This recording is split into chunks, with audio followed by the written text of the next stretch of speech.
pendant 2 heures, Europe 1 va battre au rythme de votre cœur, puisque c'est vous qui faites vivre cette émission chaque nuit en nous parlant de tout ce qui fait votre vie au 39 21, où vous serez accueillis ce soir par Quentin et Justin, avec la complicité de Philippe Chartier qui réalise cette émission et qui me dit allez, vas-y Bonnie Tyler, lance-toi ce soir. Il fait allusion, comme vous l'entendez, à ma voix assez éraillée, et je vous prie de m'excuser par avance. Ça risque d'être un peu moins mélodieux ce soir, mais bon, voilà, un vilain virus m'a attaqué. Que voulez-vous, il fait très froid.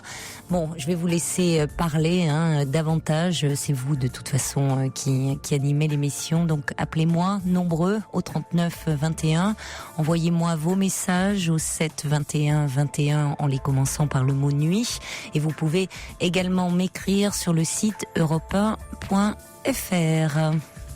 Il y a l'imparfait du subjonctif qui me dit la nuit promet d'être belle, car voici qu'au fond du ciel apparaît la lune rousse. Et puis il y a Sergio qui a décidément beaucoup aimé le bêtisier lors de la soirée anniversaire et qui me dit ce serait super que de temps en temps l'immense maître Fifi nous fasse un savant montage dont il a le secret.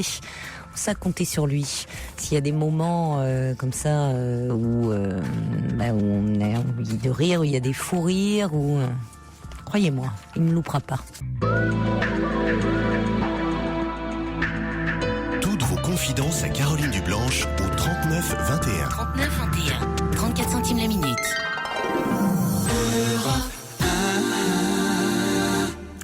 Merci à Angie, à Gabriel des Hauts-de-Seine, à Annie, à Martine de Forbach pour vos messages qui sont encore une fois très très bienveillants.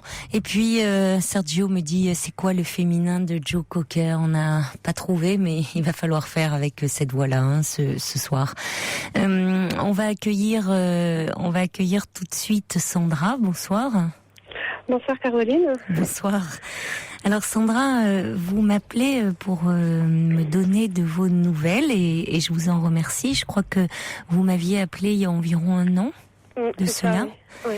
Et à ce moment-là, ça n'allait pas très fort dans votre vie. Vous aviez eu 3 grossesses.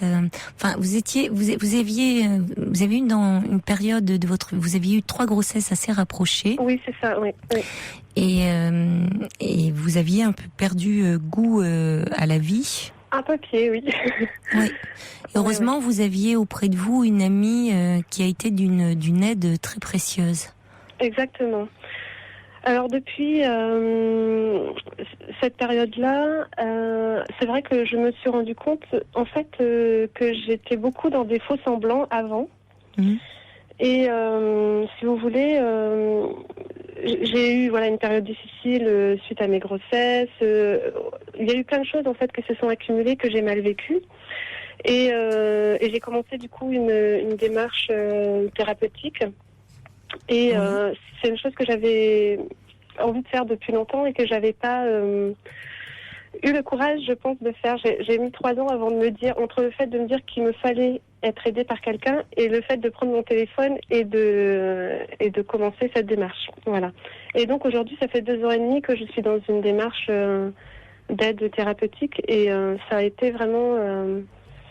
je revis aujourd'hui, voilà, c'est un petit peu le message pour moi que je voulais faire passer, c'était, voilà, j'ai vraiment été au fond, je pense, voilà, j'avais des idées suicidaires à une époque, voilà, alors que j'avais 3 petits-enfants et tout, j'étais vraiment pas bien, j'arrivais plus à voir le sens, je pense, de ma vie, j'étais vraiment perdue. J'avais un grand vide, j'arrivais plus à avancer. Vraiment, je crois que je m'étais enfermée dans une prison un peu intérieure et finalement, j'ai eu la chance, vous disiez, d'avoir une amie qui m'a tendu une perche et de me dire oui, je vais mal et il faut me faire aider par quelqu'un. Et depuis cette démarche, donc ça fait 2 ans et demi, donc je prends un peu de recul aussi par rapport à tout ça, à tout ce que j'ai vécu. Et aujourd'hui, voilà, j'ai repris confiance en moi, je pense aussi, mais en la vie. Et puis j'ai des projets, je je vois le positif de ce qui m'entoure, quoi. Oui, vous disiez hors antenne que vous étiez dans quelque chose de plus dynamique et de plus vivant. Oui, complètement.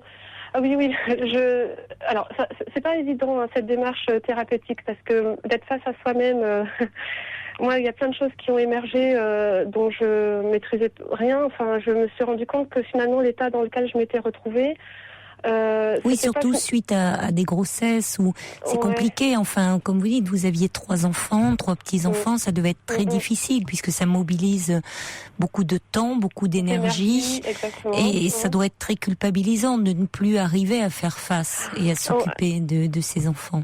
Oui, voilà. Et puis, à cette époque, je pouvais pas trop compter sur mon mari qui faisait beaucoup d'heures de travail. Enfin, voilà. Et je me suis vraiment sentie seule.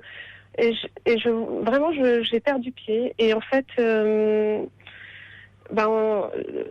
aujourd'hui, évidemment, c'est plus du tout la même chose. Les enfants grandissent aussi, ils ont grandi, donc ils demandent pas la même attention non plus.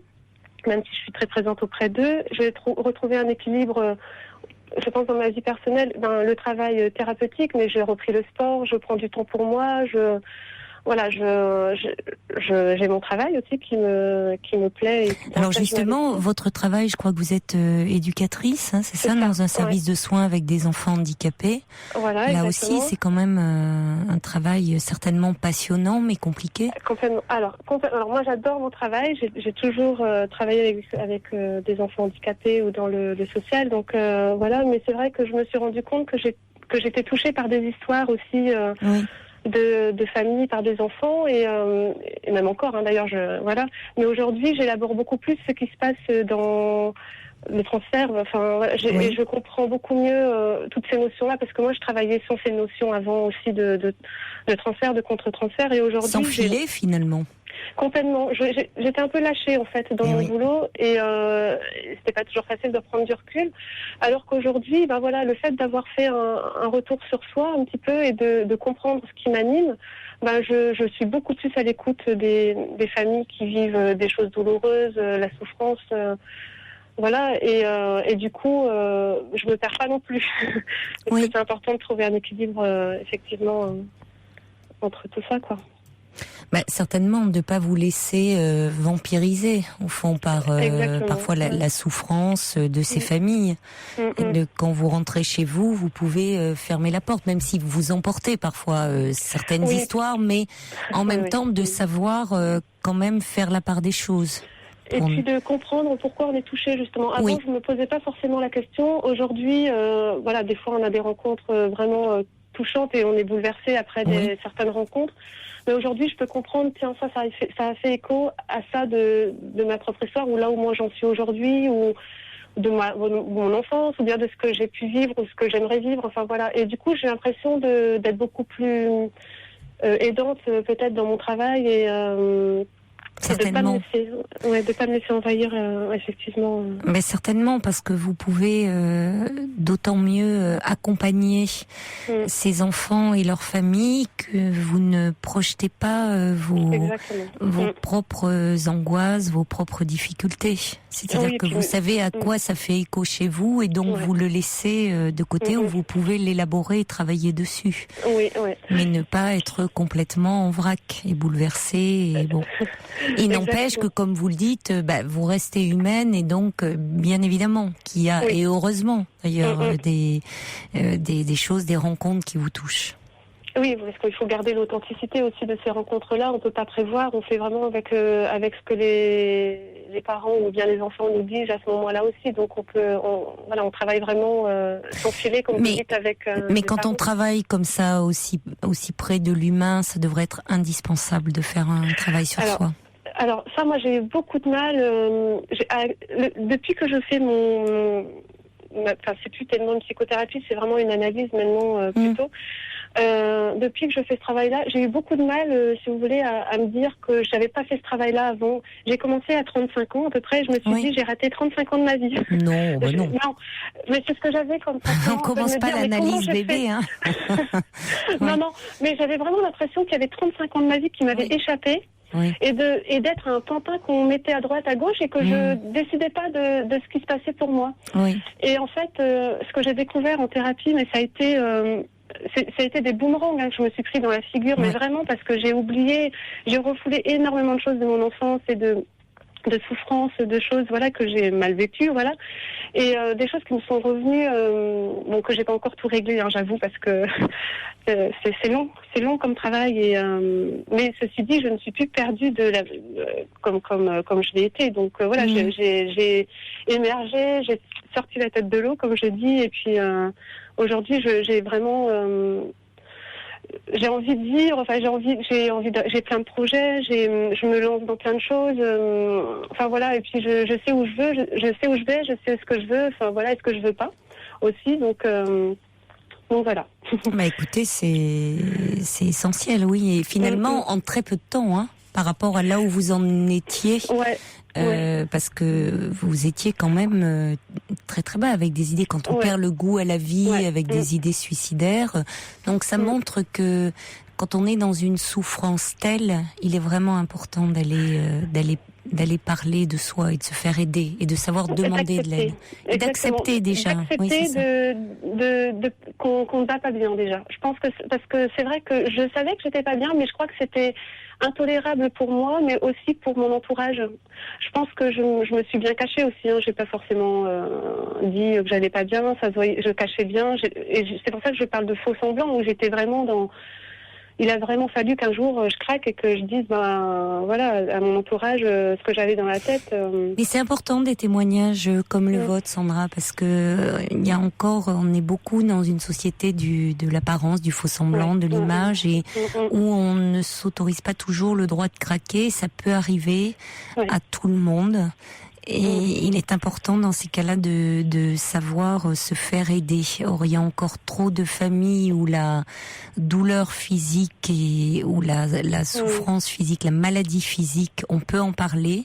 En revanche, tout ce qui est de l'ordre de la douleur morale doit être dissimulé parce que c'est vécu comme quelque chose de honteux. Exactement. Et ça, la personne est encore plus enfermée parce qu'elle est dans un sentiment de culpabilité terrible. Alors déjà que lorsqu'on est en dépression, on a un sentiment de culpabilité, de nullité. Si en plus l'entourage renforce cela, c'est terrible. Moi, je sais que quand j'ai craqué, j'étais donc du coup avec mes parents ce jour-là, et ma mère m'a dit mais je comprends pas que tu sois pas bien, puisque tu as tout pour être heureuse. T'as des beaux enfants qui ont la santé. La petite phrase terrible. Ah là là. Et moi, d'ailleurs, je me remets pas encore de cette phrase-là, parce que et aujourd'hui, là où j'en suis du coup dans mon travail thérapeutique, c'est la colère que j'ai contre ma mère qui a pu me dire ça, parce que j'ai du mal à. Elle était démunie certainement. Ouais. Alors après, c'est là où c'est difficile pour moi, mais après ça c'est autre chose, c'est par rapport à mon histoire. Et oui, certainement. Ça vous la travaillerez, vous continuerez à travailler là-dessus, mais il y a finalement, ça évite la remise en question de dire ça. Oui, exactement. Dans le tout pour être heureux, tout dépend ce qu'on met dans le tout. Et puis ensuite un petit peu, je pense, pour aussi éviter la rencontre où les parents ont toujours envie du meilleur pour leurs enfants, et quand on entend son enfant dire qu'on n'a plus envie de vivre, je pense que c'est terriblement angoissant et culpabilisant. En tout cas, il y a Finette qui envoie un petit message au 7 21 21 qui dit: je partage tout à fait ce point de vue et de Sandra, son témoignage, et elle dit il faut rester humble, c'est une preuve d'ouverture d'esprit. Moi aussi, ma psy m'a sauvé la vie, dit Finette. Alors moi, c'est vrai qu'il y a eu l'émission aussi qui fait que moi, ça m'a aidé, ce que je vous avais déjà dit l'année dernière, ça m'avait aidé à déjà d'entendre tous ces témoignages de gens qui s'autorisaient à dire qu'ils n'allaient pas bien. Je trouvais que c'était déjà important, et puis à force de vous écouter et puis de vous donner souvent le conseil d'aller se faire aider, même si c'est pour quelques temps, quelques mois, quelques séances, et je l'entendais pour les autres, mais pas forcément pour moi. Et puis après c'est vrai que j'ai eu la chance aussi de rencontrer, je pense, une thérapeute moi qui me convient très bien, et qui est vraiment je me sens vraiment respectée dans ce travail et dans ce que je suis aussi, et dans ce que j'amène, donc je crois que c'est important. Oui, c'est important. Puis aussi, comme vous dites, il y a un moment où on entend sans entendre, et puis il y a un moment où ça résonne vraiment et où vous étiez prête à entendre, vous étiez disponible et disponible, prête à faire cette démarche. Voilà. Je pense aussi, Bah, oui. aussi. Et je regrette pas du tout aujourd'hui. Ah ben écoutez, oui, à vous entendre, ça vous réussit très bien, Sandra. Donc, écoutez, je vous souhaite encore un bon travail et poursuivez bien votre chemin. Hein. C'est une belle aventure je sais pas, là. combien de temps ça va durer. Voilà, je sais pas combien de temps. Voilà, ça va durer. On ne sait pas, mais ça vous apporte tellement que ça vous est très bénéfique. Merci beaucoup, Sandra, pour ce témoignage, parce que je pense que ça peut aider aussi d'autres personnes qui peut-être se posent des questions actuellement. Et puis, merci pour votre écoute et puis pour votre bienveillance, parce que c'est vraiment, je trouve que c'est important aussi d'avoir cet espace-là qui est quand même peut-être un peu mis en avant dans notre société, quoi, où parler, pour de vrai, j'ai envie de dire, entre guillemets, mais... Oui, j'aime bien votre expression. Parler pour de vrai. On parle souvent pour de faux, comme disent. Les enfants me disent ça. C'est pour de vrai ou pour de faux. Et les enfants parlent souvent vrai. Je vous embrasse, Sandra. Merci beaucoup. Au revoir. Au revoir. Pour rejoindre Caroline Dublanche, appelez le 39 21, 34 centimes la minute.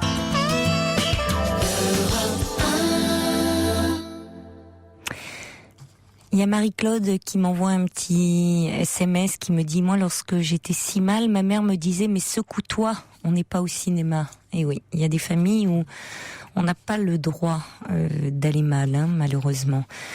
Et puis... mais il y a des bienvenus à Cathy qui nous rejoint, qui dit mais j'ai raté le début de l'émission, mais dites-moi Caroline, c'est quoi cette voix?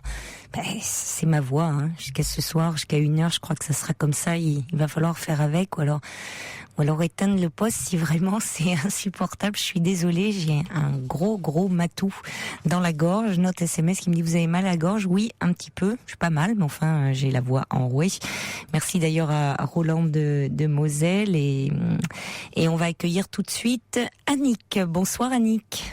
Bonsoir Caroline. Bonsoir.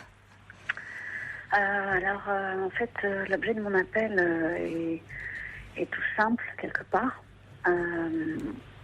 J'aurais voulu avoir un conseil. Oui. Parce que je commence une relation tout récemment. Ça fait 1 mois et demi, 2 mois que j'ai connu un homme charmant. En fait, je l'ai connu cet été et puis on s'est revus au mois de novembre. Et on a dîné de nombreuses fois ensemble. On a eu des rapports de séduction qui nous ont amenés jusqu'à une première soirée un peu plus intime où on a eu quelques caresses, et puis nous avons passé notre premier week-end ensemble. Enfin, c'était prévu comme ça ce dernier week-end là qui vient de passer. Oui. Et alors, comment vous dire ça? Samedi soir, après avoir dîné, regardé un film, on a eu encore quelques caresses et puis où j'ai été très très disponible pour lui. Lui peut-être moins pour moi parce qu'il était fatigué, parce qu'il était on va dire fatigué. On s'est donc endormi. Moi lui disant que j'étais un peu restée sur ma faim. Et puis dimanche matin, après avoir pris notre petit déjeuner, nous nous étions dit que nous ferions l'amour. Et puis on s'est donc remis au lit et puis après quelques caresses, quelques baisers, panne pour lui, complète. Oui. Et puis voilà, un grand silence. Et on est resté comme ça, je sais pas, peut-être une demi-heure, 3/4 d'heure encore allongés l'un contre l'autre, dans un moment de tendresse, mais il n'y a pas très longtemps qu'on est ensemble. Et les choses ne sont pas construites, en tous les cas pour moi, il n'y a pas d'expression de sentiment, juste l'expression d'un certain plaisir à être ensemble. Oui. Et puis, je sais pas, 1 heure après, il s'est rhabillé et m'a dit qu'il n'était pas bien, parce que je lui ai dit, écoute, c'est pas grave. Mais oui, il devait être vexé.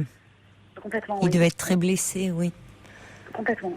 Et je lui ai dit, mais écoute, pour moi, c'est pas grave, je sais pas. Alors, j'ai essayé d'être la plus douce et la plus, de laisser passer les choses le plus légèrement possible. Et je lui dis, mais tu sais, je ne recherche pas juste un amant. Voilà, je suis bien et peu importe ce qui s'est passé, c'est pas très grave. Il m'a dit, non, mais je suis pas bien, c'est une blessure d'orgueil. Il l'a dit. Bon, je dis, bah écoute, rentre si t'es pas bien, et puis à plus tard, quoi. Il vous a parlé de blessure d'orgueil. Ouais. Et oui. Et il est parti donc dimanche en fin de matinée.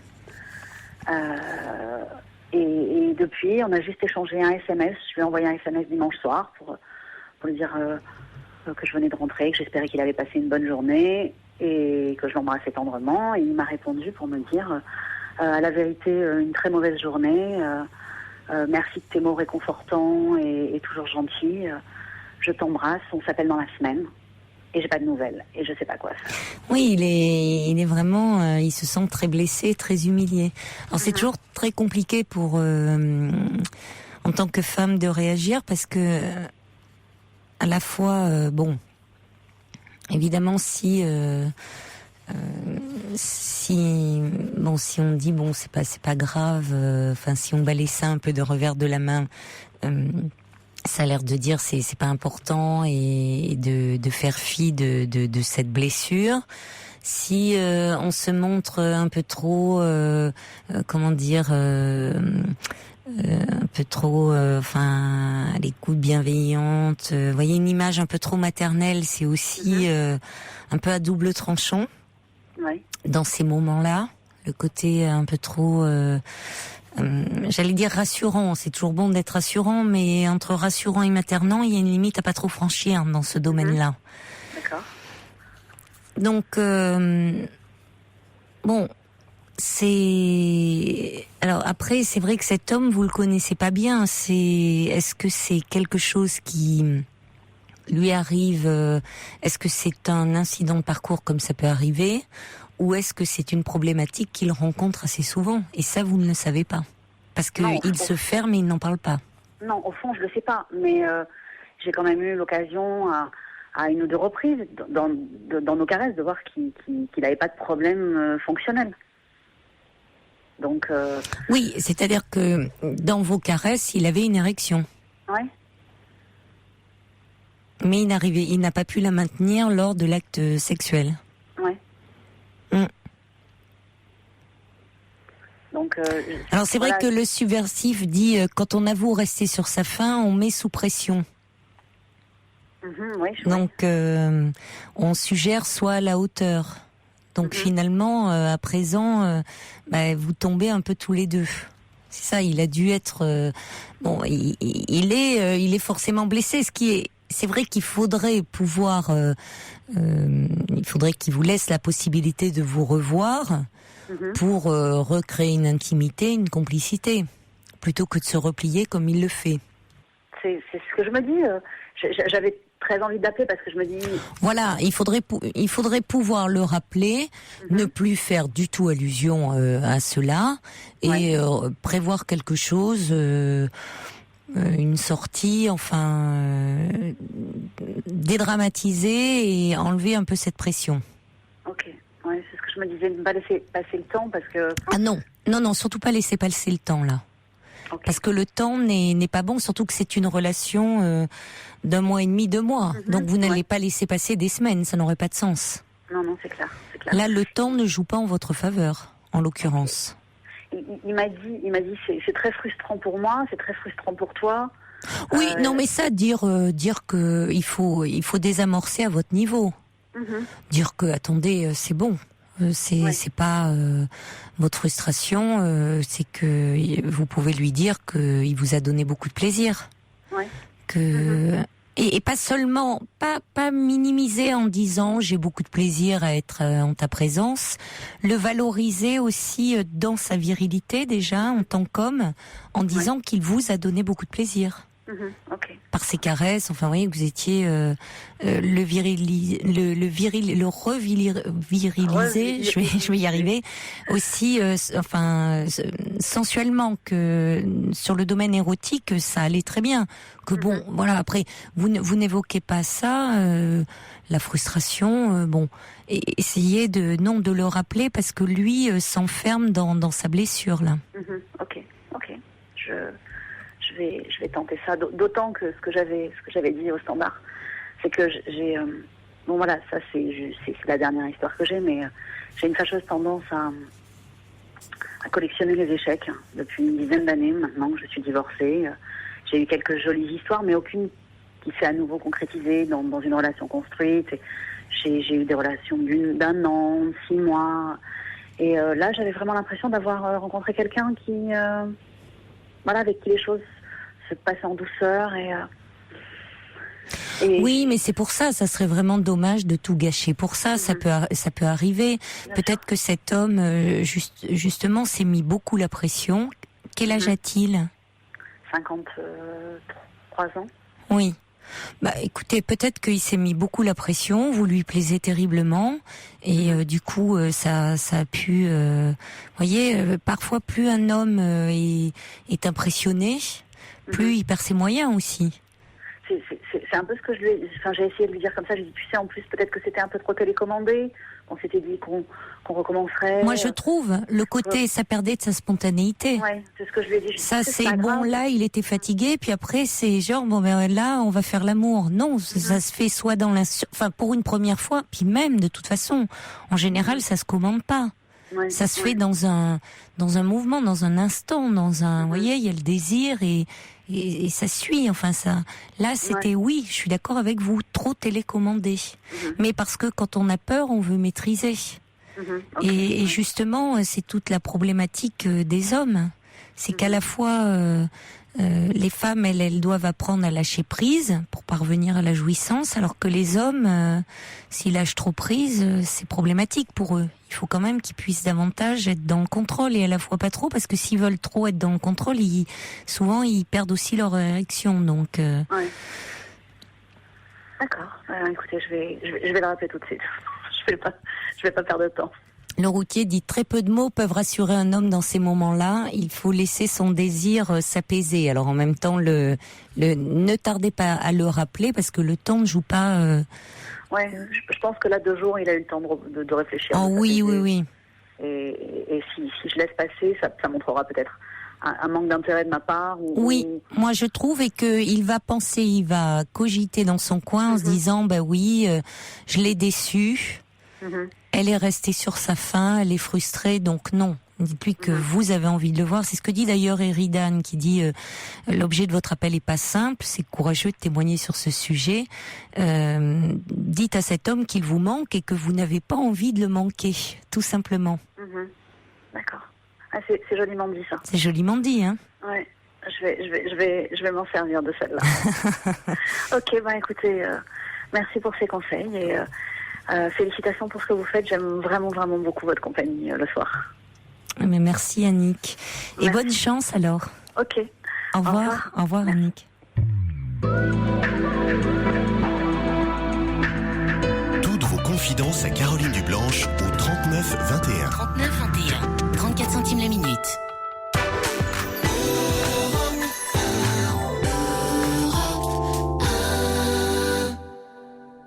Bonsoir Bénédicte. Bonsoir Caroline. Bonsoir. Je vous ai contacté pour un problème actuellement.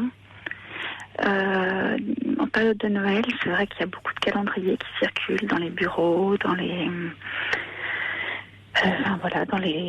entreprises. Et ces calendriers sont surtout faits de femmes dénudées. C'est des calendriers que tout le monde connaisse. Ah bon? Que tout le monde connaît, des calendriers Pirelli, de toutes les marques. Il est magnifique d'ailleurs. Oui, et toutes les marques de lingerie qui sortent leur calendrier aussi.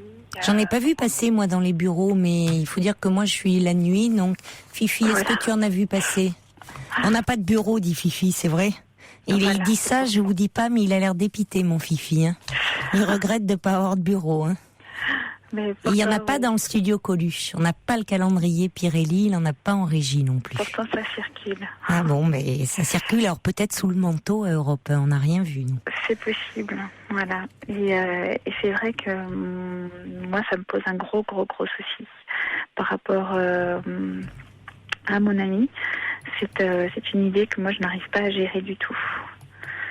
Oui, qu'est-ce que quelque chose de très très douloureux. Pourquoi? C'est un sentiment de trahison, de tromperie, je n'arrive pas à accepter cette idée de banalisation de la femme objet à travers le calendrier, avec la compagne qui est à côté, à la maison ou au travail, et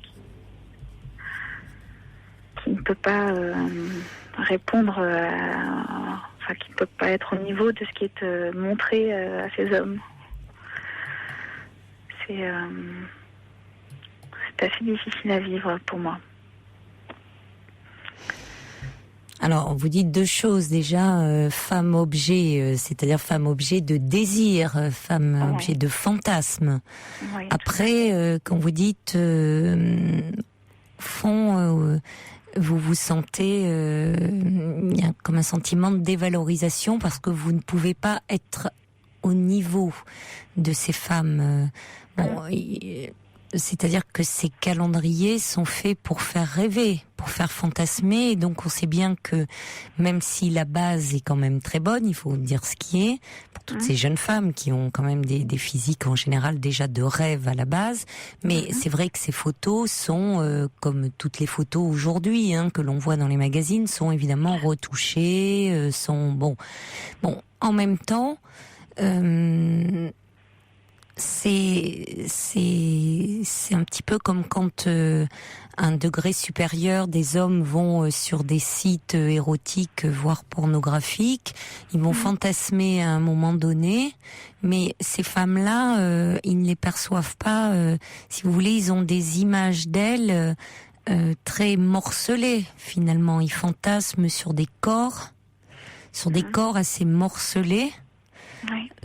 Et pas sur ça n'a rien à voir avec la femme qu'ils aiment et qui partagent leur vie. Donc vous sentir vous mettre en compétition avec ces femmes des calendriers finalement n'a pas de sens si ce n'est celui de vous faire souffrir. Oui.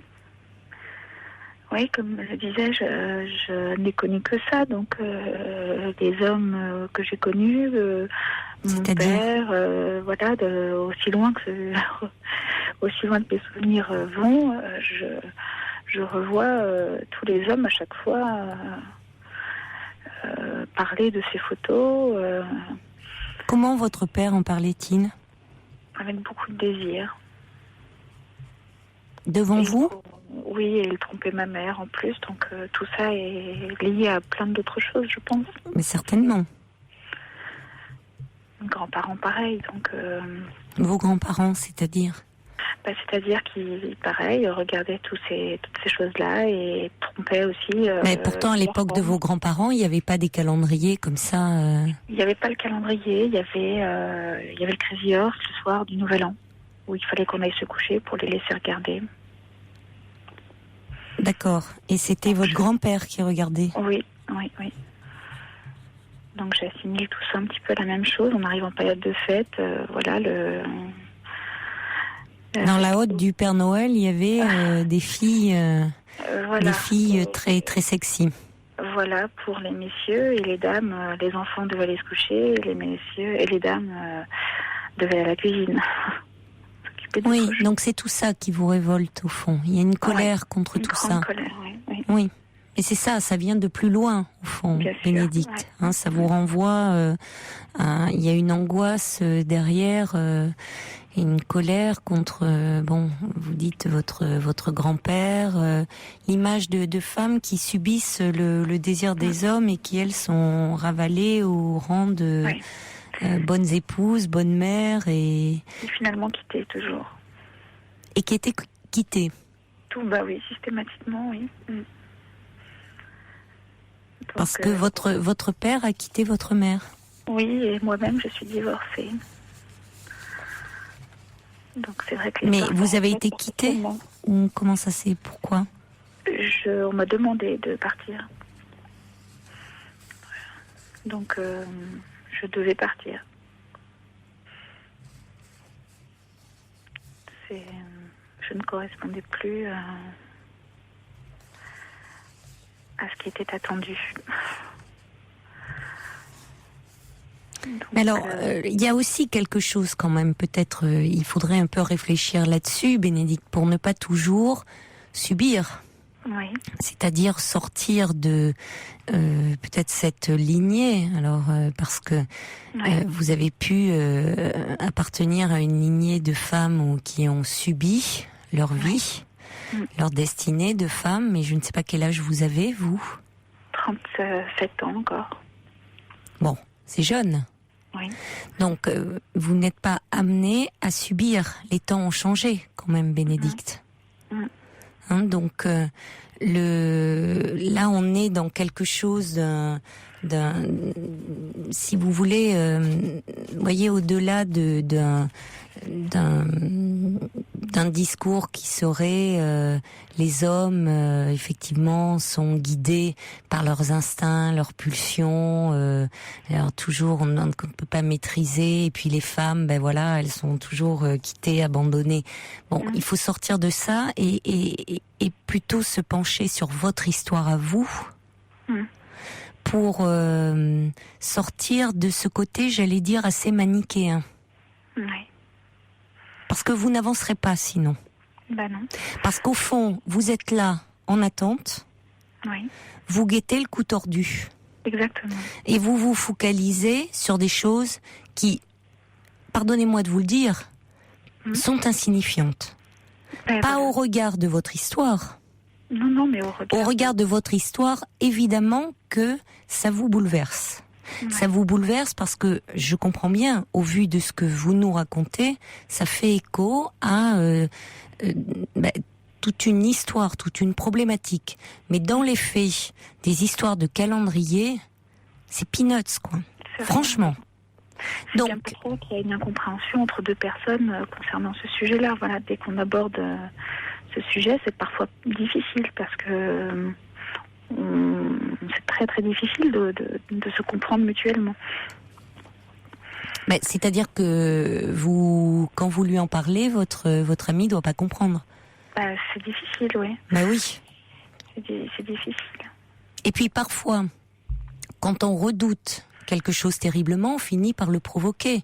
Parce qu'au fond, derrière tout ça, il peut y avoir aussi, ça vous met dans une position presque de jalousie, où vous redoutez, vous voyez du danger partout. Bien sûr, et quand je le trouve, voilà, j'avais raison. Oui, mais le jaloux vit dans cette optique-là, et finalement, il finit souvent par se dire j'avais raison. Mais ce dont il ne se rend pas compte, c'est qu'il provoque son infortune. Tout à fait. Donc, à un moment, si vous voulez, c'est pour ça que je vous disais, Bénédicte, qu'il faudrait arriver à sortir de cette dynamique. Oui. Parce que vous n'êtes pas condamné à subir. Votre grand-mère a une histoire, votre mère a une histoire. Votre histoire n'est pas la même. Vous appartenez à cette lignée de femmes, pour autant votre histoire, elle est différente. Oui, elle essaye. Oui, mais vous vous rattachez à elle. Alors effectivement, vous êtes,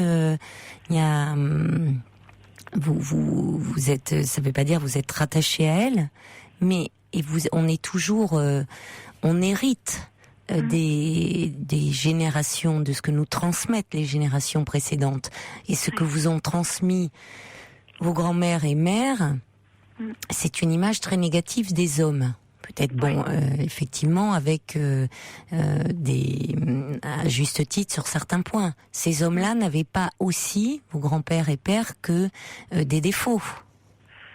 Non, mais bon.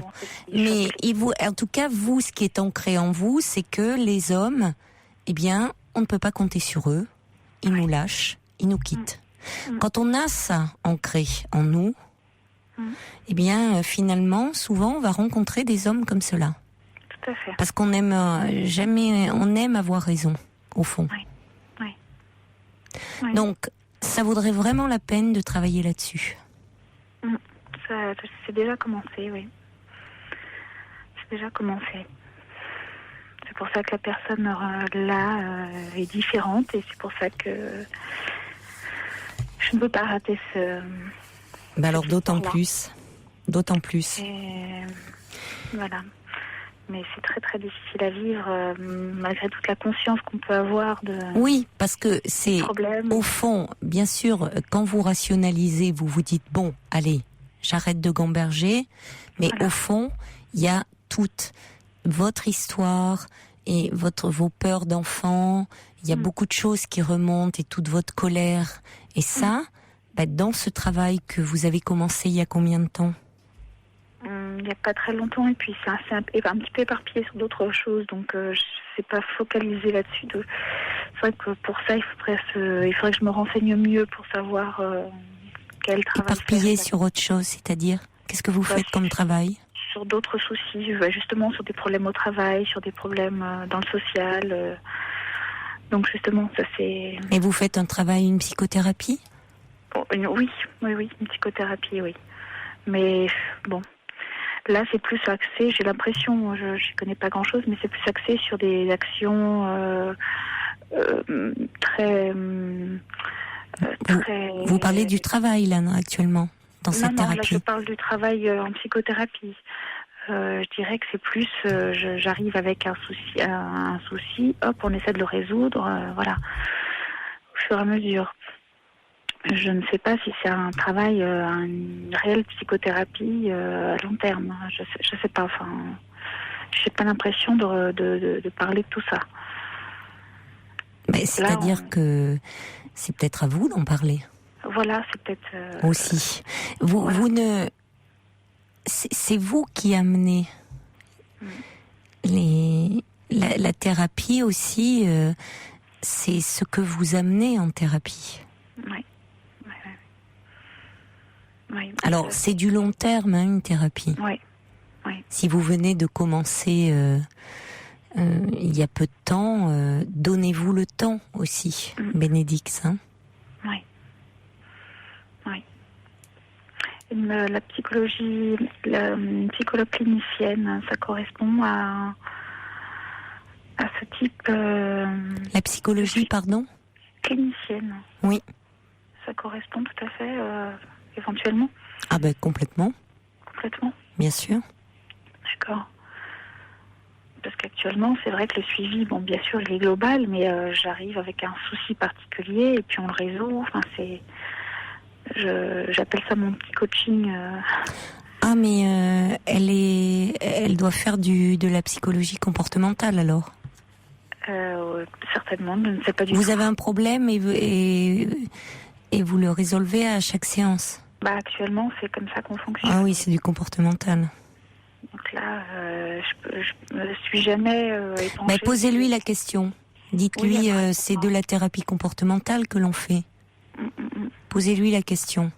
Oui, alors effectivement, sur ce que vous évoquez, pour les problèmes peut-être que vous rencontrez ponctuellement dans votre vie, ça peut être très bien. Vous avez un petit problème, comme vous dites, la thérapie comportementale peut vous aider à résoudre ce problème, parce que vous avez des exercices ? Non, pas du tout. Non. Mais elle m'aide à résoudre des problèmes au travail. D'accord, voilà, ça peut vous aider. Oui. Mais posez-lui, vous savez, c'est important, j'en profite pour dire à ceux qui nous écoutent, de se renseigner sur la formation du thérapeute que l'on va voir et quel type de thérapie il va vous proposer. Oui. Et oui, ce sont des questions normalement à poser lors du premier entretien. Oui, qu'on n'ose pas du tout. Le coût des séances, sa formation, s'il est évidemment déjà, si c'est un psychiatre, donc un médecin, mais un psychiatre peut faire des psychothérapies, si c'est un psychanalyste, donc il va faire des analyses, si c'est un psychologue, clinicien, après s'il fait de la thérapie comportementale ou de la thérapie analytique, c'est important, il doit répondre à vos questions. On ne se lance pas dans cette aventure sans savoir où l'on va. Oui, si les réponses apportées... Exactement. Conviennent à notre souci. Voilà, donc posez-lui la question, n'hésitez pas. Alors, deux petits messages pour conclure. Il y a Hugo qui dit, vous savez, rassurez-vous, Bénédicte, on regarde ces calendriers comme les femmes regardent le calendrier des rugbyman. Il y a des hommes aussi qui regardent le calendrier des rugbyman. Pour moi, la femme la plus belle, c'est celle que j'aime et qui m'aime, dit Hugo. Grégory qui dit, la vie serait bien triste sans fantasmes. D'ailleurs, nous en avons tous. Ils sont parfois nécessaires à notre propre épanouissement et n'ont pas forcément de lien direct avec l'image que l'objet peut nous renvoyer. Vouloir se sentir exclusive ne peut que vous nuire, puisque vous ne le serez jamais. Et d'ailleurs, ne vous arrêtez pas vous-même ne vous arrêtez-vous pas devant des images de jolis hommes dénudés, dit Grégory. Il y a Charles qui dit, Bénédicte, devenez photographe à votre tour. Je serai le premier à m'offrir le calendrier d'hommes que vous aurez capturé. C'est une très bonne idée. Il y a Géraldine qui dit, tous les hommes, vous savez, ne considèrent pas la femme comme un objet que l'on utilise puis que l'on jette lorsqu'il n'est plus au top. La rancœur liée au rejet du passé peut tordre le regard et vous faire passer à côté d'une belle histoire. Ornella dit, ma chère Bénédicte, le passé est très douloureux, il faut oublier, vivre le présent. Il y a de très belles choses qui se cachent dans le présent et dans le futur. Et puis il y a la cravate rouge qui dit, une piste peut-être pour Bénédicte, on trouve des photos de la femme objet toute l'année partout. Alors pourquoi est-elle plus mal à l'aise en fin d'année devant des photos de calendrier? Elle nous l'a dit, cela lui rappelle de très mauvais souvenirs d'enfance pendant les fêtes. Comment réagit-elle devant les publicités de 2 mètres sur 3 dans les rues, par exemple, dit Thierry. Oui, ça vous rappelle aussi ces fêtes, votre grand-père, le Crazy Horse et tout ça, hein? Ça me rappelle toujours le regard de mon père sur l'écran de télévision, c'est dérangeant. C'est vrai que votre père, je reconnais que pour une fille, voir son père aussi à ce moment-là plein de désirs, et puis à ce moment-là, après, il quitte votre mère et vous saviez qu'il trompait votre mère. Tout ça est très perturbant pour une fille. Très, très perturbant. Donc ça, c'est bien sûr, je comprends que ça soit lourd, angoissant et que c'est important d'en parler parce que l'homme avec qui vous vivez, ce n'est pas votre père. Oui. Mais voyez, il faudrait faire comme Georges. Lui, Georges, il doit se dire, mais alors moi, j'ai tout loupé. Parce que moi, me dit Georges, ce que j'ai eu comme calendrier, c'est 2 petits chats dans un panier. C'est le calendrier de la factrice. Voilà. J'ai pas de femme nue, j'ai pas le calendrier Pirelli par la poste. Et puis il dit, dimanche, je vais avoir les pompiers. Alors eux, souvent, c'est un camion de pompiers Canadair, hein. Voilà, me dit Georges. Moi, voilà ce qu'il y a comme calendrier à la maison. Vous voyez? Voilà. On va arrêter. Hein, donc, tous les hommes n'ont pas des calendriers de femmes sexy. Je vois Fifi qui rigole en régie. Je sais pas ce qu'il a comme calendrier à la maison. Il va aller chercher. Il va aller fouiller. Il nous le raconte pas, en tout cas, le coquin. Hein. Il les ramène pas ici. Écoutez, en tout cas, je vous remercie beaucoup. Je vous embrasse, Bénédicte. Écoute, merci beaucoup. Au revoir. Merci à ceux qui sont intervenus. Au revoir. Au revoir. Bernard Lavillier, l'exilé, le subversif, dit, mais notre bon roi a tous les droits, celui de fantasmer sur les pompiers, sur les petits chats. Tout ce qu'il veut, seul vaut son bon plaisir, en parlant des calendriers. Et puis, des messages qui arrivent pour des bons remèdes pour les extinctions de voix. Alors, le miel arrive en tête. C'est First Lisa qui me dit beaucoup de miel. Mais il y a aussi Tinou qui demande un grog bien tassé à Fifi. Lui qui est toujours si prévenant et qui s'y connaît en matière de grog. Il y a Fatia de Roubaix. Alors ça, je savais pas. Quand on est à faune, mélanger un blanc d'œuf avec le jus d'un citron et du miel à volonté. Boire cela plusieurs fois par jour, ça marche. Testé et approuvé. Fifi me dit, si on avait des chocolats de Jeff de Bruges à offrir à la meilleure recette. Eh oui, mais on n'a pas malheureusement. Allez, il est minuit, vous écoutez Europe 1.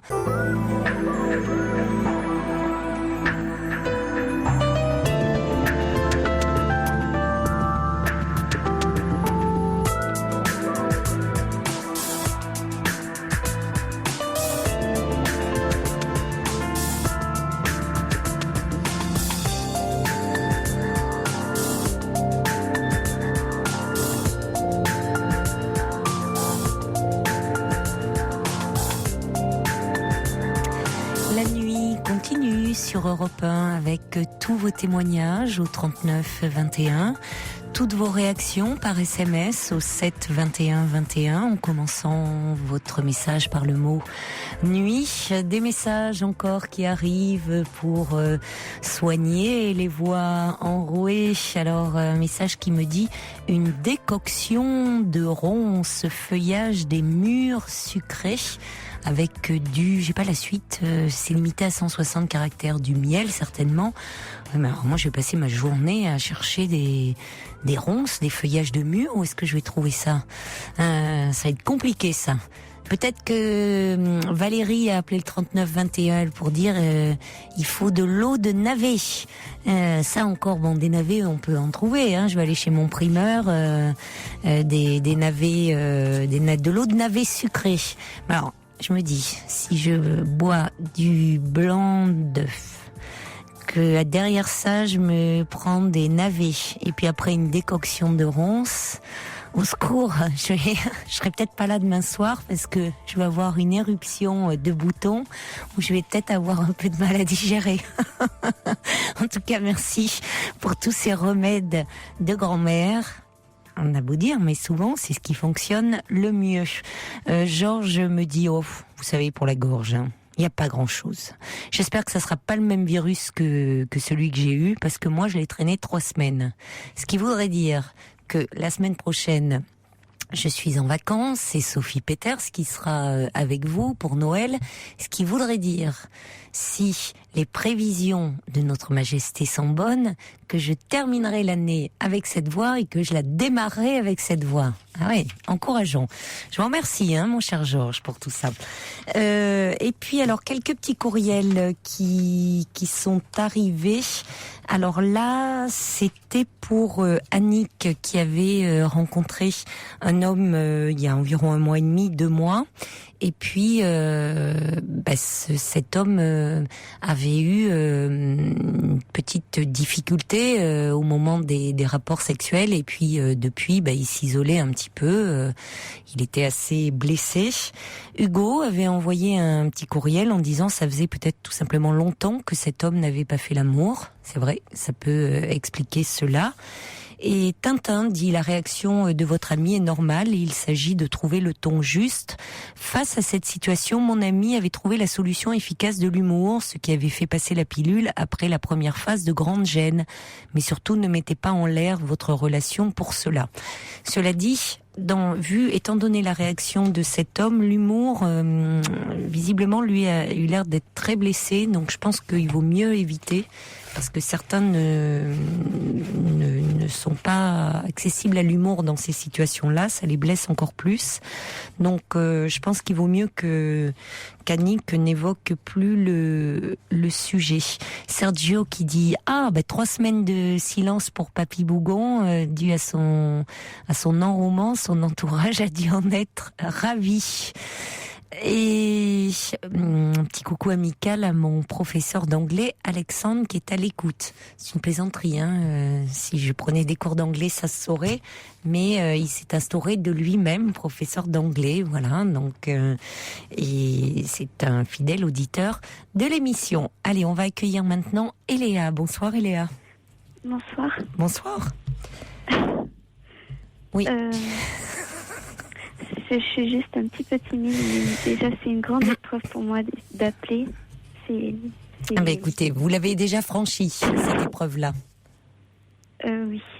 Allez, on est ensemble, donc vous avez du mal effectivement à avoir confiance en vous. Vous avez 24 ans, donc bon, oui. C'est... Vous savez, la confiance en soi, ça s'acquiert et ça s'acquiert au fil du temps aussi. Et puis à travers ce que l'on réussit dans sa vie, à travers beaucoup de choses. Mais c'est peut-être que effectivement, dans votre famille, on ne vous a pas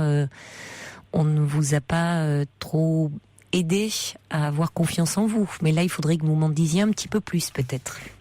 Oui, justement, dans ma famille, en fait, on m'a toujours considérée comme une bonne à rien, celle qui savait rien faire. Et ensuite... Oui. Donc ça n'aide pas à avoir confiance en soi. Ah non, pas du tout. Et puis, il y a quelques En 2006, j'ai subi une agression sexuelle par mon oncle. Et ça m'a complètement détruit. Je me suis retrouvée 2 ans à l'hôpital, en hôpital psychiatrique. Et quand j'en suis sortie de là, ça m'a encore plus approfondi la peur de parler à quelqu'un. À chaque fois, j'arrive pas à poser des mots, à dire ce que je voudrais dire parce que j'ai peur de parler à quelqu'un. Je préfère rester transparente et invisible. Et tout ça, je pense que c'est le fait que ma famille m'ait rabaissée, m'ait beaucoup humiliée aussi, parce que j'ai mon père qui s'est remis avec quelqu'un d'autre et ma mère qui s'est mise avec quelqu'un d'autre aussi. Mais pourquoi on disait de vous que vous n'étiez bonne à rien? Parce que j'avais beaucoup de retard quand j'étais petite. Retard à quel niveau? Au niveau du retard au niveau de l'acquisition du langage, de la compréhension, de l'écriture. Oui. Et il y a 2 ans à peine, quand j'ai fait ma formation d'aide-soignante, ils ont repéré que je faisais dyslexie. Et ça n'a pas été découvert quand j'étais petite.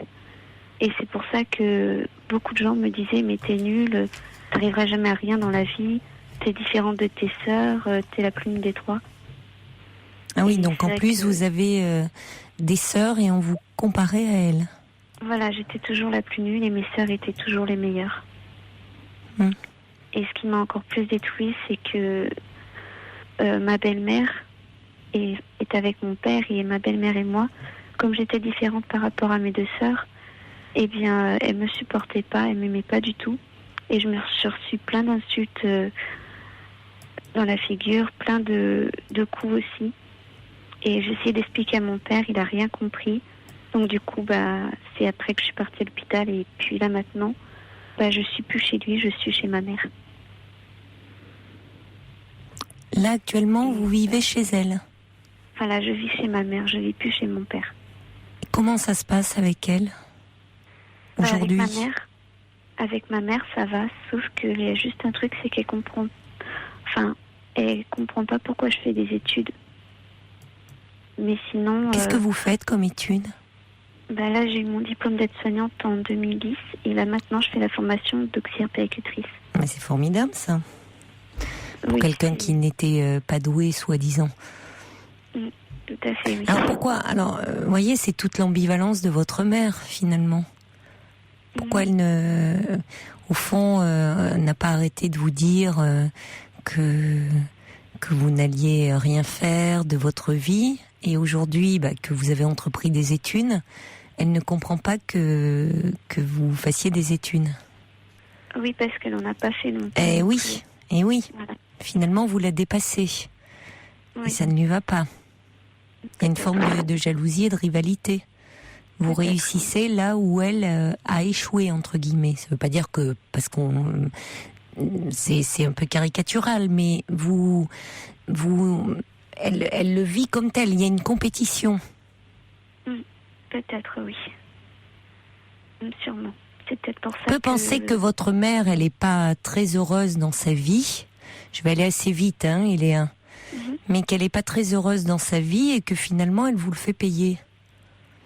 D'une certaine manière, peut-être, oui.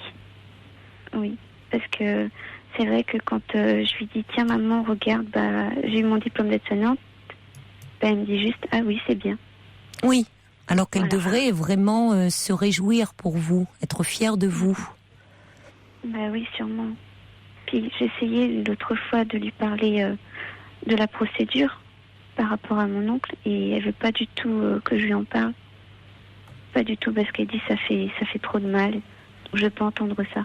C'est votre oncle maternel ou paternel? Paternel. Et donc j'ai reçu une lettre il y a très peu de temps du tribunal comme quoi aujourd'hui ça passe, enfin pas aujourd'hui mais ça passe en correctionnel et j'attends plus que la date. Oui, donc même là elle peut pas être à vos côtés. Non, je vais devoir y aller toute seule.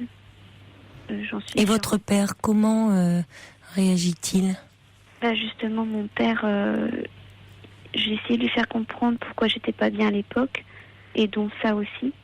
Et il a jamais compris. Et du coup, l'autre fois, je lui ai envoyé une lettre Oui. Et j'ai pas eu de réponse de cette lettre. Pourtant, dans cette lettre, j'ai vraiment tout marqué tout ce qui n'allait pas pendant des années, la raison pour laquelle je me suis retrouvée en psychiatrie il y a 2 ans. Et j'ai pas eu de réponse. En psychiatrie, comment avez-vous été entourée ? Qui s'est occupé de vous ? Qu'est-ce qui s'est passé pendant votre hospitalisation ? J'ai très très mal vécu parce qu'ils m'ont mis dans un service fermé. J'étais dépressif et anorexique en même temps. J'ai descendu jusqu'à 36 kilos pour 1m59. Mais vous faisiez de l'anorexie auparavant ou c'est suite à ce viol ? C'est suite à ce viol. D'accord. Que j'ai eu des idées noires. À chaque fois que je voyais une boîte à médicaments, j'avais qu'une chose, c'est l'avaler, ne plus vivre. Oui, donc il fallait vous protéger en même temps. Et donc, c'est vrai que c'était pas facile cette hospitalisation parce que ils m'ont mis avec des personnes qui sont atteintes plus profond que moi, comme des personnes qui sont schizophrènes, enfin qui font peur. Donc ça aide pas à se sortir là. Oui, mais avez-vous rencontré vous avez dû rencontrer des psychiatres, des psychologues avec qui vous avez pu parler quand même de ce traumatisme, de votre enfance, de votre histoire. Oui, j'ai essayé de parler avec mon médecin psychiatre, mais la seule chose, c'est qu'ils m'ont mis un homme et avec les hommes, j'arrive pas à parler, j'ai pas confiance du tout en eux. Et l'image que j'ai d'un homme, c'est un homme, pour moi, c'est répugnant, c'est dégoûtant, c'est quelqu'un auquel il faut pas faire confiance, c'est quelqu'un qui fera du mal forcément. Mais vous aviez cette image-là avant l'agression sexuelle ? Un peu oui, parce que chaque fois quand mon père me rabaissait, j'avais l'impression que j'étais vraiment quelqu'un de nul. Je me disais même, mais pourquoi je suis là ? Ça sert à quoi ? Donc oui. Mais peut-être que justement le fait d'avoir un psychiatre homme, ça peut vous aider aussi à avoir une autre image des hommes, parce que l'image que vous avez est liée à ce que vous avez vécu, Eléa. Oui. Puisque les hommes qui ont été près de vous, que ce soit votre père qui vous a humilié, dévalorisé, ou votre oncle qui a abusé de votre confiance, pour abuser à tous les sens du terme de vous, font que vous avez une image très abîmée des hommes, mais la majorité des hommes n'est pas comme cela. Donc le fait de travailler avec un homme peut vous aider aussi à réparer cette image-là, à reprendre confiance. En premier lieu, c'est en vous qu'il faut reprendre confiance, mais aussi à réparer cette image des hommes. C'est ça en fait, j'ai pas du tout confiance en moi. Ça, oui, évidemment. Et quand j'essaye de m'affirmer ou dire quelque chose, je peux pas. J'arrive pas. Mais détrompez-vous, vous le faites très bien là. C'est ce que dit d'ailleurs First Lisa. Et je trouve que cette jeune femme analyse très bien la situation et elle est loin d'être nulle. Voyez, vous dites je ne peux pas quand j'essaie. Non, vous le faites très bien.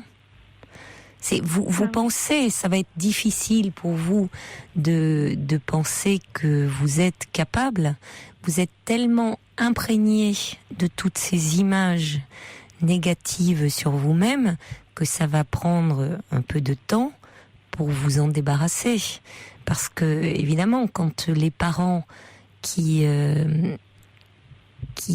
sont les premiers à donner une idée à l'enfant de sa valeur ne le font pas, eh bien l'enfant a le sentiment qu'il n'a aucune valeur. Un bébé qui vient au monde, il n'a pas conscience de sa valeur. Il prend petit à petit conscience de la valeur qu'il a à travers l'affection, l'amour que lui portent ses parents. Oui, sûrement. C'est peut-être pour ça que je me suis toujours sentie nulle et inutile par rapport aux autres. Oui. Donc, vous allez aussi apprendre que vous avez une valeur et que vous êtes importante, et que du coup, et que votre vie est précieuse, et que du coup, il va falloir apprendre à prendre soin de vous, de votre vie. Est-ce qu'actuellement vous poursuivez un travail sur vous ? Oui, je vois une psychologue, mais j'ai demandé une femme. D'accord. Comment ça se passe avec elle ? Elle me connaît un peu parce que quand je suis sortie de l'hôpital psychiatrique, ils m'ont mis un certain temps en hôpital de jour. Et cette psychologue y était. Donc je la connais un petit peu. Et c'est vrai que quand je parle avec elle, déjà je me sens beaucoup plus à l'aise que si c'était un homme. D'accord. Donc j'ai l'impression. Vous sentez plus rassurée par sa présence, par le fait que ça soit une femme. Voilà, oui, parce que quand je me trouve devant un homme, j'ai vraiment très très peur. Vous avez peur. La peur vous paralyse au point de ne pas arriver à parler. Et de ne pas arriver non plus à agir.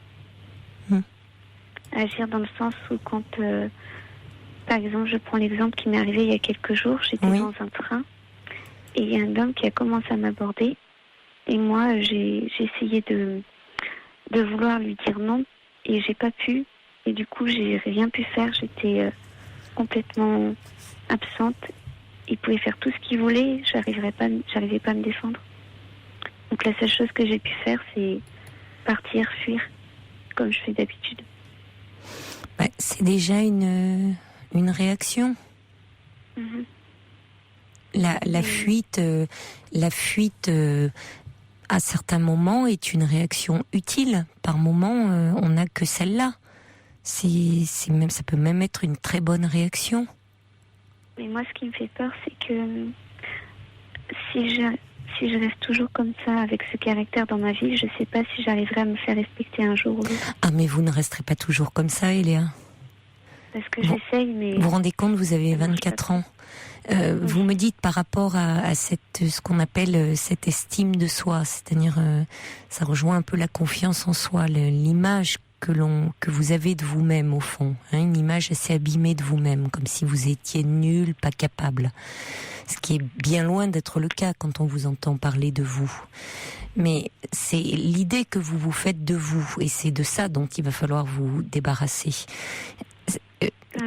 Quand on vous entend parler avec toutes ces images-là que vous avez de vous, vous avez réussi à poursuivre des études. Vous avez eu votre diplôme d'aide-soignante. Aujourd'hui, vous allez passer le diplôme d'auxiliaire puéricultrice. Donc, vous voyez déjà le chemin que vous avez parcouru. Bon, quand vous dites, vous avez dit plusieurs fois, je suis détruite. Non, vous ne parlez pas comme quelqu'un de détruit. Vous avez été abîmé. On a voulu, cet homme a tenté de vous détruire parce que dans l'agression sexuelle, il y a une volonté de détruire. Quand le viol c'est en cela qu'il est terrible parce que en portant atteinte comme ça à l'intégrité physique d'une personne, on porte atteinte aussi à son intégrité psychique. C'est une effraction terrible, à la fois physique et psychique. Donc oui, il y a une tentative de destruction dans cet acte terrible, mais vous êtes là et vous n'êtes pas détruite. Oui, c'est vrai, oui. Mais j'essaye de vivre en fait, mais c'est vrai que pendant ma formation d'aide-soignante, on a été envoyé pendant plusieurs stages. Et je me souviens que mon premier stage, c'était en service SIDA. Oui. Et je suis arrivée, j'aurais dit, voilà, je suis élève aide-soignante. Et aucune personne n'a voulu m'encadrer, donc j'avais encore ce sentiment d'être rejetée. Et du coup, j'arrivais pas à avancer. Donc la seule chose que j'ai su faire, c'est rester dans mon coin et surtout pas les déranger, alors que j'aurais dû plus insister, leur demander apprenez-moi ce que j'ai besoin de savoir. Et du coup, à chaque fois que ça m'arrive, je me mets toujours de retrait. Et c'est vrai que les formatrices m'ont beaucoup reproché pendant mon année d'aide-soignante et cette année encore, que je manquais d'assurance, de confiance en moi et que je devais plus m'affirmer. Et c'est vrai que j'essaie de travailler ça en prenant des cours de théâtre. Parce que j'essaie de... C'est une excellente idée. Voilà, depuis cette année, j'ai commencé à prendre des cours de théâtre. Et même en essayant de faire du théâtre, en jouant quelqu'un d'autre, j'ai encore du mal. J'ai vraiment beaucoup de mal. Mais attendez, Léa, vous êtes partie de très loin. Oui, c'est vrai. Donc, vous voyez, c'est souvent le cas quand à la fois, c'est-à-dire que vous vous sous-estimez terriblement, vous sous-estimez le potentiel qui est en vous et que l'on sent très fort, et puis par moments, vous surestimez vos forces. C'est-à-dire que quand vous dites oh là là, malgré tout ça, j'y arrive pas encore. Oui, c'est si vous voulez, quand vous êtes vous escaladez une montagne, ça se fait par étapes. Oui, c'est vrai. Sinon, quand on fait de la plongée, on remonte par paliers. On va tout au fond, on remonte par paliers, on remonte pas d'un coup. Sinon, ça fait très mal. Donc, voyez, c'est vous. Sinon, vous vous mettez dans une situation où encore vous vous sentez incapable. Oui. Donc, n'exigez pas non plus trop de vous-même. Oui. Les responsables et les personnes, les professionnels dans ces stages que vous avez rencontrés, bon, elles, de leur point de vue, c'est normal qu'elles vous disent cela, et à la limite, ça se voulait encourageant de dire affirme-toi plus, mets-toi plus en avant, c'est dommage, tu restais trop en retrait. Elles ne vous connaissaient pas sur un plan personnel, elles ne connaissaient pas votre histoire.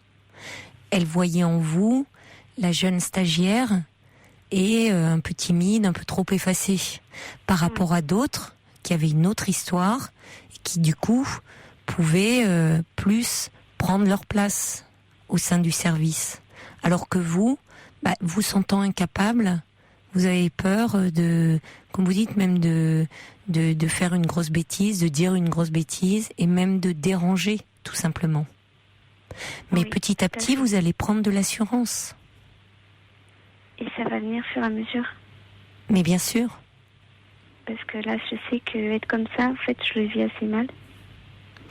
Mais oui, parce que vous sentez que vous avez plein de possibles en vous. C'est ce que dit Cathy. À votre âge, tout reste possible, même si vous ne le savez pas encore. L'avenir est ouvert, même si, malgré votre jeune âge, vous n'avez que 24 ans, vous avez déjà une histoire très chargée. Ça arrive, malheureusement. Mais ça ne veut pas dire que l'avenir reste très ouvert. D'accord. C'est ce que dit Bogos, qui dit on sent qu'il y a du charisme chez cette petite. C'est dit très affectueusement. Et puis, il y a le routier qui dit il va falloir apprendre à vivre pour vous-même, Eléa. Et il faut beaucoup de confiance en soi pour faire votre travail. Donc, et le routier qui, attendez, ça a sauté, et qui vous souhaite du courage. Et quelqu'un qui dit je comprends tout à fait ce que cette demoiselle ressent, mais il faut qu'elle regarde maintenant vers l'avenir. Osiris qui dit votre élocution et la douceur de votre voix montrent une grandeur d'âme. Cathy qui dit la Cendrillon n'est pas juste un conte de fées, alors qu'elle se dise que tout reste possible. Et puis il y a également le subversif qui dit qu'il faut travailler sur vous parce que le potentiel est là, il reste à le découvrir. Et il y a également Ornella qui nous envoie un courriel en disant qu'elle est très touchée par votre histoire. Grégory qui dit qu'il accompagne dans son travail les élèves qui veulent tenter une préparation concours dans le domaine paramédical. Et c'est effectivement une preuve de grande intelligence et de motivation d'avoir obtenu ce diplôme d'État et de poursuivre vers la puériculture. Et il ajoute qu'il a le sentiment que parfois, lorsque le lien familial est aliénant, voire polluant, il faut pouvoir s'en protéger et s'en affranchir. Continuez vos efforts, Eléa, qui vous permettront de vivre la vie dont vous rêvez. Oui, c'est des messages d'encouragement pour vous. Oui, voilà, oui, j'en avais besoin. Ben oui, parce que jusque-là, vous n'en avez pas eu beaucoup. Voilà, c'est ça en fait. Pas beaucoup, oui. Hein? Puis quand j'ai un stage et que j'ai vu qu'on était parfois mal encadré, c'est vrai que c'est un peu décourageant parce qu'on se dit mais si on est mal encadré, comment je vais faire pour apprendre les bonnes pratiques qu'il faut? Et la plupart des stages, on est parfois mal encadré. Alors, ça peut arriver, mais peut-être que aussi, parce que vous vous mettez très en retrait, parce que vous avez très peur, vous n'arrivez pas à tirer le maximum de ces stages et de ce que cela pourrait vous apporter. Et là aussi, il y a certainement des choses à travailler. Parce que c'est comme dans tout. Il y a des personnes, des professionnels pour qui les stagiaires, c'est comment dire, ça les embête un peu parce que c'est un surcroît de travail. Oui. En plus de leur travail, elles doivent former les stagiaires. Et puis il y en a d'autres qui, au-delà de ça, se disent ça peut être aussi une chance d'avoir un regard neuf sur le travail. Et oui, c'est un surcroît de travail, mais en même temps, il y a ce regard neuf sur une pratique, et ça peut être l'occasion d'un échange. Et on a à apprendre mutuellement. Donc il y a certainement dans vos prochains stages une personne, une ou deux, ou une même, avec qui vous pourrez accrocher et avec qui vous pourrez beaucoup apprendre. D'accord. Il y a Eridan qui dit votre analyse très juste des choses et tout ce que vous entreprenez dans votre vie montre que vous faites face à vous-même et à la vie avec beaucoup de classe. Et puis il y a Carole qui dit que cette jeune fille est attendrissante et courageuse. Il faut persévérer dans ses efforts. Un grand bravo à elle pour son courage à affronter la vie car elle va y arriver, j'en suis certaine. Gros bisous à elle. Merci.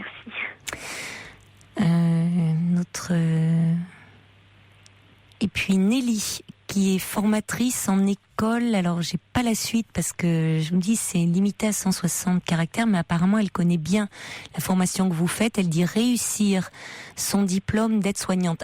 En école d'aide-soignante. Elle est formatrice en école d'aide-soignante.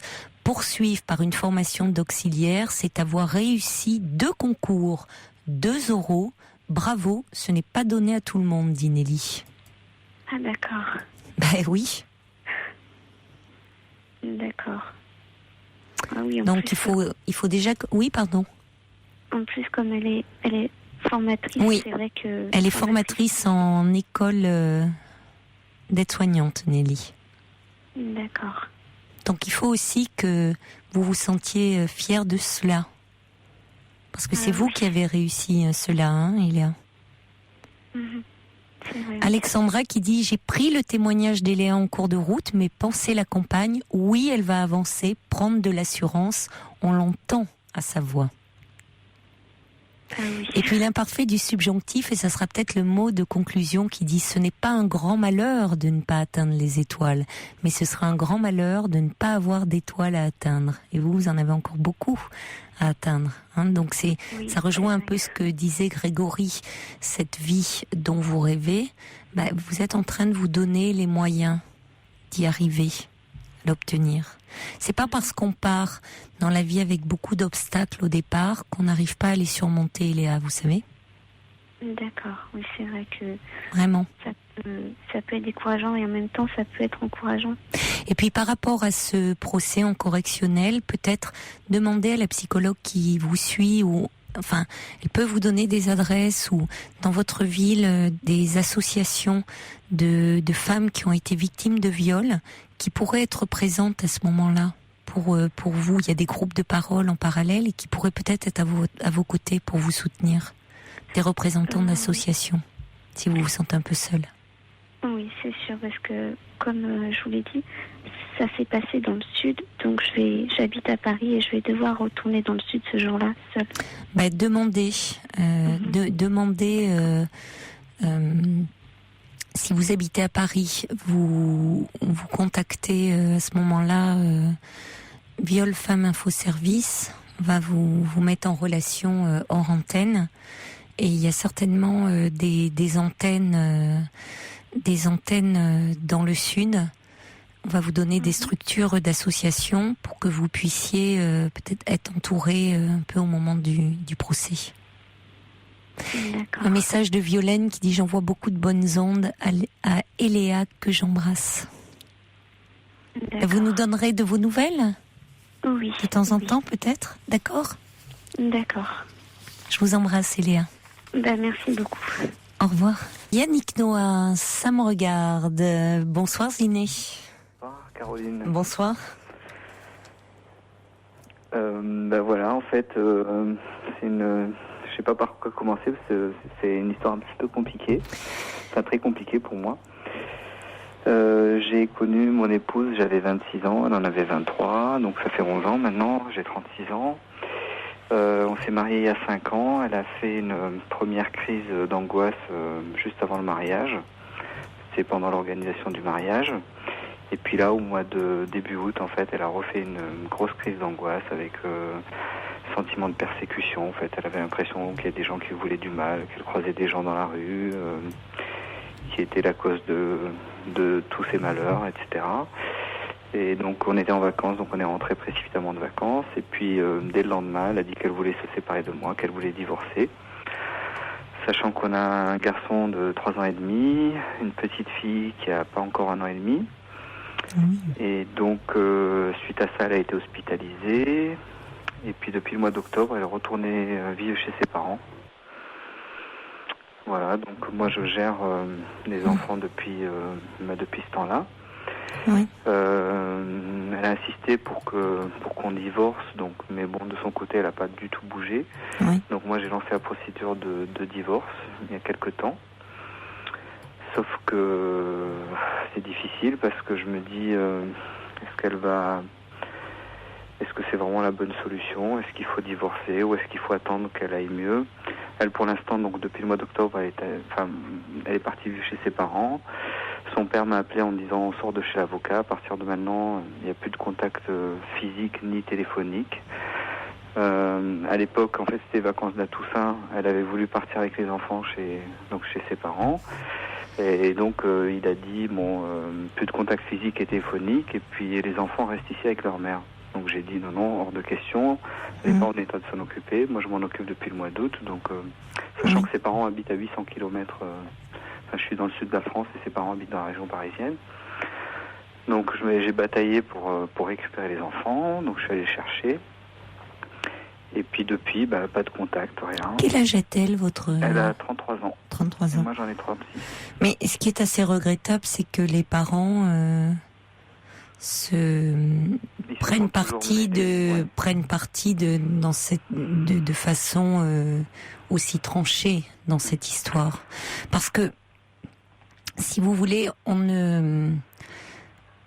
quand une personne est dans un état de crise et dans un état de souffrance psychique, on lui déconseille très fortement de prendre une décision qui va influer sur le cours de sa vie, qu'elle soit personnelle, conjugale, familiale ou professionnelle.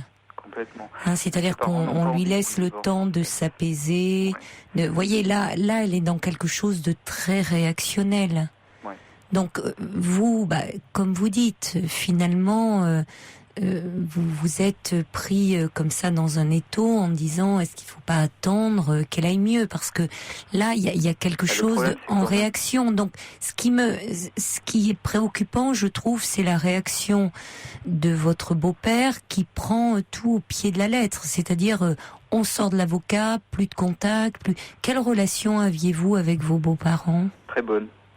Ah oui, c'est d'autant plus... Très bonne, ils m'estiment énormément. Et en fait, pour remettre un peu les choses en place, en fait, eux ne veulent pas que je divorce. Eux, ils veulent que je patiente. Bon. Voilà. Et vous, que souhaitez-vous? Le problème, c'est que moi, j'ai peur. J'ai peur d'attendre et d'attendre, je sais pas combien de temps il va lui falloir pour qu'elle aille mieux. Et d'après, entendre que finalement, non, c'est ça qu'elle veut, c'est qu'elle veut divorcer. J'ai lancer la procédure de divorce, sachant que je pense que si on se sépare, si elle a la garde des enfants, elle va retourner vivre chez ses parents. Et moi, si c'est pour voir mes enfants entre 2 week-ends, entre 2 avions, ça m'intéresse pas du tout. Je suis très proche de mes enfants. Donc... Mais attendez, je comprends votre angoisse, Iné, mais pour le moment, je crois que personne ne peut dire ce qui va se passer. Honnêtement, pour elle, si elle se séparait de vous pour retourner vivre chez ses parents, quelle régression! Parce que ça veut dire que après être passée à l'autonomie, enfin être dans un statut de femme, de couple, de vie maritale, elle retournerait vivre chez ses parents comme une enfant.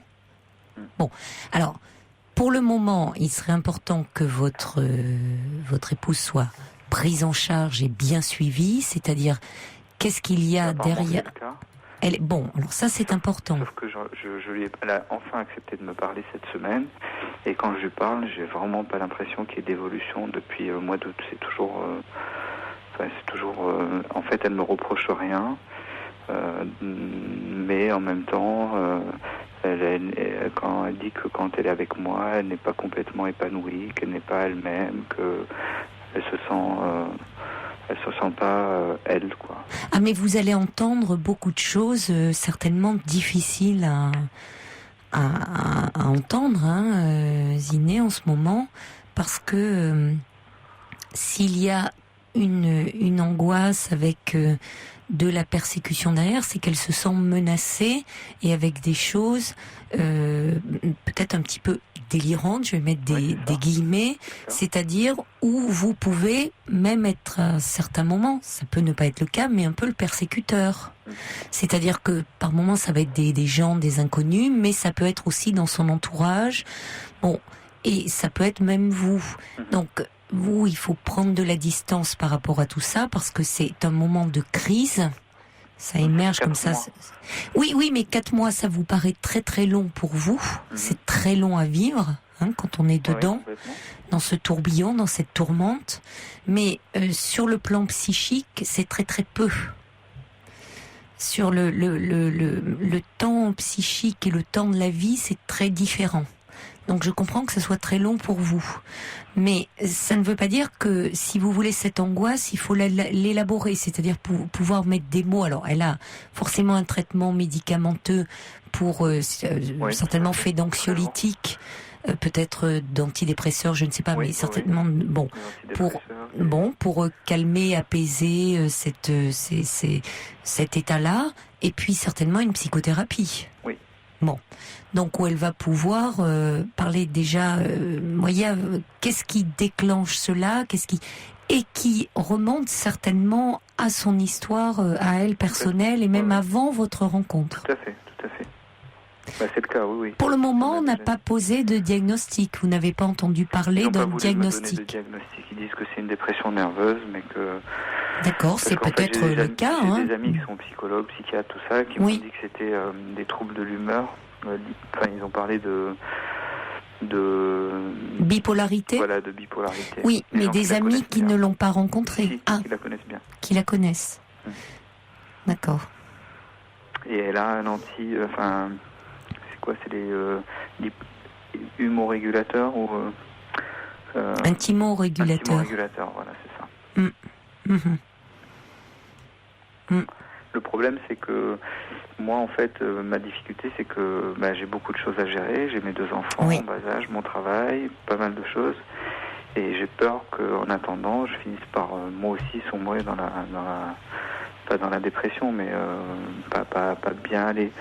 Donc je ne sais pas si ma thérapie, ça serait plutôt de l'oublier, de divorcer, et quand elle sera guérie, à ce moment-là, on pourra reparler de refaire un ménage ensemble. Ou est-ce que il faut que je patiente et que je retarde, que je ralentisse la procédure de divorce. Mais que souhaitez-vous au fond? C'est mon problème, c'est qu'il y a des moments où je me dis pour les enfants, c'est mieux que, mon idéal c'est d'avoir un couple et des enfants avec le papa et la maman et que tout se passe bien. Et en même temps, je me dis que j'ai pas envie de passer, j'ai que 36 ans, j'ai pas envie entre guillemets, de sacrifier ma vie avec quelqu'un de dépressif et qui va pas bien et qui a beaucoup de difficultés. Les quelques fois où elle a travaillé, elle a eu beaucoup de problèmes de relationnel avec les gens avec qui elle travaillait. Avec sa famille, moi je m'entends mieux avec ses parents que elle.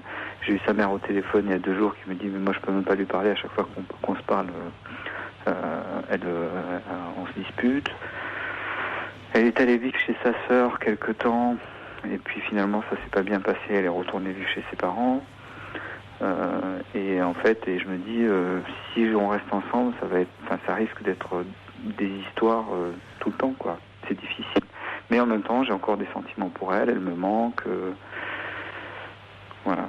Et donc depuis ce temps-là je vais voir une psychologue. Oui. Pour mieux gérer les enfants, parce qu'au départ j'y suis allé pour savoir comment il fallait que je fasse avec les enfants, qu'est-ce qu'il fallait leur dire, qu'est-ce qu'il fallait pas leur dire, comment il fallait se comporter, à quoi il fallait faire attention. Et puis finalement, moi aussi, j'en profite pour moi. Oui. Et elle m'a expliqué que notre relation était pathogène, qu'elle lui faisait du mal, qu'elle me faisait du mal, et que elle est un peu sceptique en tout cas.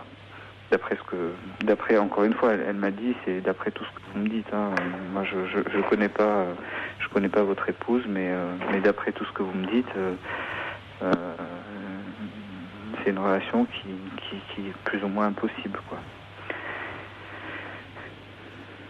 Elle ne peut se baser que sur ce que vous dites vous, c'est-à-dire. Alors j'ai essayé d'être le plus authentique possible, de dire le bien et le mal. Mais voilà. Mais on sent bien que vous nous dites et l'un et l'autre, c'est votre ambivalence et c'est pour ça que c'est compliqué actuellement.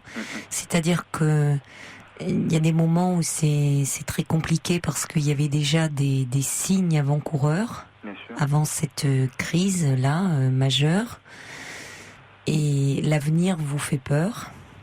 C'est ça.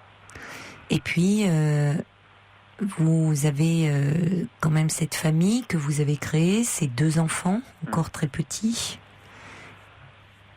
Des sentiments encore pour elle, mais en même temps, la peur d'être aux côtés d'une personne malade. Bon, maintenant, encore une fois, ça peut être un moment de crise, quelque chose de fort qui émerge, ça ne veut pas dire qu'elle va rester malade. Vous voyez, ça peut être quelque chose de réactionnel, et une fois prise en charge, une fois diagnostiquée et traitée, elle peut tout à fait, au contraire, aller beaucoup mieux. C'est-à-dire qu'elle traînait une souffrance, un mal-être qui, par moment, il y avait des poussées. Et là, la crise survient et c'est l'occasion, un peu comme quand on corps souffle, il y a une grosse poussée de fièvre et c'est l'occasion de voir d'où vient, de traiter. Hein? Alors c'est vrai qu'il y a ça. Donc je me dis, finalement, si ça se trouve, après son traitement, sa thérapie, elle va être beaucoup mieux qu'avant. Et finalement, c'est possible. C'est bien. C'est possible aussi. Et en même temps, il y a beaucoup de gens qui me disent ce genre de maladie. Mais on ne sait pas quel est ce genre de maladie, parce que finalement, vos amis parlent de bipolarité. On peut très bien vivre avec une bipolarité en ayant un traitement bien adapté. Elle peut aussi faire une dépression sévère. Et là aussi, on en sort. Et si on en sort, elle en sortira plus forte qu'elle ne l'était quand vous l'avez rencontrée, hein, Ziné. On peut ne pas en sortir. Ah si. On me dit. Qui vous dit ça? Les gens. Mais quels gens? Non, d'une dépression, on en sort. Quand on est bien pris en charge, on sort d'une dépression. De la dépression, mais il y a des forts risques de récidive. Attendez, il peut y avoir à un moment des rechutes, mais en général, les rechutes sont beaucoup moins importantes et durent beaucoup moins longtemps que la première crise. Vous voyez, et là, elle est dans quelque chose d'assez sévère. Mais des rechutes, il peut y avoir un moment, un petit épisode, et puis il peut ne pas y avoir de rechute du tout. Donc attention aussi à tout ce qu'on vous dit, parce que les personnes qui vous parlent ne connaissent pas, ne savent pas vraiment ce qu'il en est, ne la voient pas là dans la crise et ne peuvent pas forcément porter eux un diagnostic. Parce que c'est pas parce que même s'ils sont psy et qui sont dans l'entourage, ils ne peuvent pas. C'est pas parce qu'on est psy qu'on peut porter un diagnostic sur quelqu'un que l'on connaît en tant qu'ami. Hein. On est parasité par la relation affective qu'on a créée avec cette personne. Donc les seuls qui peuvent vraiment porter un diagnostic, ce sont les spécialistes qui s'en occupent actuellement et qui la voient en tant que patiente et pas en tant qu'amie. Donc attention à ça. Je crois que il faut, comme le dit le subversif, suspendre l'action pour le moment, vous faire aider comme vous le faites, son trouble peut se stabiliser et votre histoire peut reprendre, elle vous a pas quitté. C'est sa maladie qui pour le moment le fait. Donc vous, tout ce que vous pouvez faire en attendant, vous avez beaucoup à faire en vous occupant des enfants, c'est vous protéger, vous mettre un petit peu là en retrait, vous occuper des enfants, mais ne pas prendre de décision pour le moment. On ne prend pas de décision aussi importante dans un moment de crise. Vraiment, c'est ce que j'ai envie de vous dire, hein, Ziné, ce soir. Vraiment. Merci en tout cas et bon courage à vous. Au revoir. I know. Oui, ce que je voulais dire à Ziné aussi, c'est que je ne sais pas s'il a entendu le témoignage de Sandra en début d'émission, mais Sandra nous expliquait qu'après ces 3 grossesses très rapprochées, elle avait sombré dans une très profonde dépression avec des idées suicidaires. Elle, à ce moment-là, n'en pouvait plus, voulait plus vivre, et elle nous disait qu'après avoir entamé une thérapie, aujourd'hui, elle se sentait à nouveau dans la vie, et elle va très bien aujourd'hui, Sandra. Donc il faut toujours garder espoir. Et puis je voulais aussi conclure cette émission avec le message d'Eridan qui me dit: avant je travaillais avec des enfants et un jour je leur ai demandé ce qu'était le courage. Un enfant de 5 ans s'est levé et m'a dit: être courageux, c'est juste essayer. Il y a eu beaucoup de gens courageux encore ce soir à l'antenne. Merci à vous tous, je vous embrasse, je vous souhaite une très belle nuit. Faites de jolis rêves. Il est maintenant 1h, vous écoutez Europe 1.